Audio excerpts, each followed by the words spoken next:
Greetings, YouTube, and I think I had this at an angle that you may actually be able to see the cover because it's highly reflective, apparently. So, this is The Soul of the Octopus, a surprising exploration into the wonder of consciousness by Cy Montgomery, a National Book Award finalist. Now, when I bought this, I bought it because of the title and the little blurb under it. I hadn't looked at the author in the least. I happen to be a fan of octopuses. I think they're fascinating creatures, cephalopods. And as my fascination has grown, my desire to eat them has disappeared, and I haven't actually had any calamari in like 20 years. But at one time, I did in fact eat these little buggers. So I didn't notice the author, and as I began to read, I could hear the author's voice in my head.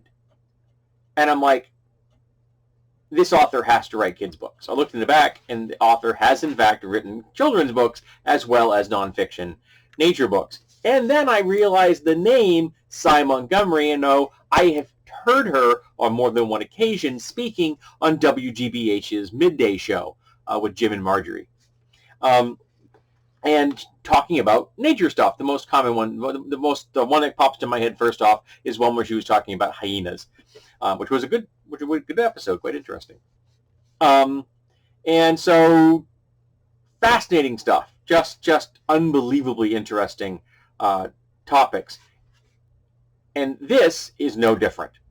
She tells the story of the octopuses she meets, both in the wild and, more importantly, to her, because her first encounter at the Boston Aquarium, a place I haven't been in quite a while, and it definitely has made me want to go back now that travel's a little more easy and masks are no longer required, and we have far more protections than we did in the past because we have a vaccine.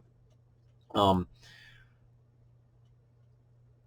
her relationships with a series of octopuses is fascinating. Now, you may be asking, why isn't he saying octopi? Because octopi would be combining a Greek and a Roman words. That's not how it works. So it's octopuses are octiptodes. Octopodes, sorry. So I just use octopuses because it's easier to say. And one of the things I thought was kind of cool, and see if I can remember see if I can do this left-handed. Let me see if I can get it. There's a flip book in here, which is hard for me to do in this particular angle, but there's a flip book in the corner, which I thought was cool. She gets to meet her first octopus and actually establishes a relationship with it. And over the course of this book, she establishes her relationship with a number of octopuses. Now, why does she do that? Why does she not maintain the relationship with the first octopus she meets?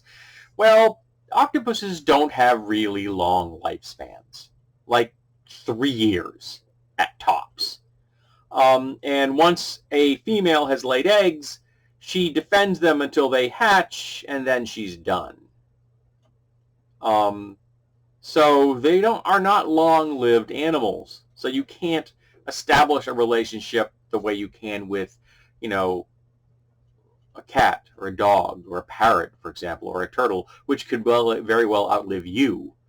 But she discovers the complexities going on inside that animal. An animal who has brains in its arms, whose suckers can taste things that you will never be able to conceive of, whose arms can do multiple things at the same time, can be pulling fish into its maw into its beak with 2 arms, while using 4 more of them to touch 2 different people at the same time, to taste their skin, to react to being caressed by a human and relaxing into it and just enjoying the interaction between 2 people. Because that's how Cy comes to treat these animals as people. Because she comes to realize that they have minds. Now, do they have souls? I'm not going to argue that. I'm an animist. I think everything has a soul. But she makes a good argument for it, I think. That they are thinking, feeling creatures, aware of the world around them, aware of the other being that is there with them. They recognize people. There are people they don't like, people they will avoid, people they will squirt at with their little spigot thing, that lets them move around quickly. They will be playful. They'll deceive people. They can solve problems and puzzles, and keeping an octopus in its tank is a really difficult thing to do because they are very clever. They can get easily bored, and they will find their way out of anything. And even a large octopus, which could be 40 pounds, some of the species that she's been working with, can fit through a very small space. And much to the detriment of the octopus, because once it gets out of its tank, it probably can't get back in, and it's very likely to die. Absolutely fascinating animals, and her writing style is just so comforting. Again, this is not a children's book, but you can tell she is a storyteller. She is not just telling a story, and there's a difference between telling a story and being a storyteller. And she lives in New Hampshire, I discovered. I didn't know that. With her husband and a menagerie of pets. Absolutely 100% think anybody out there who has an interest in cephalopods, in nature writing, in consciousness, this is a cross-platform book. There are going to be numerous individuals that are going to want to be involved in reading this because it has a lot of appeal. And it has definitely made me want to go out and seek out more for work. I'll be honest, though, I've got a to-read file that's longer than I'll live, so maybe I don't want to. I don't know. But her writing is so enjoyable, so I may make an exception and boot something else off the list so that I can get around to reading more of her work, because it was absolutely worth my time. And this is going to be donated now, or passed on to my wife, who also definitely wants to read it, because she has a deep and abiding love of cephalopods as well. She has enough of a love of cephalopods that it actually got her interested in Lovecraft and the mythos, to the extent that my wife owns a CD of Lovecraftian-themed sea shanties. Yes, she does.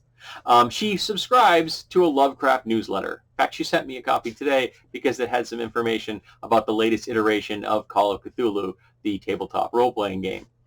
A game that I find fascinating, but I never really enjoyed playing because it only has 3 ways of ending that game. You go insane, you die, or you go insane, and then you die. Not my idea of a good time. But reading this book was definitely a good time. Highly recommended. Get out there, get a copy, read it. You will not be disappointed.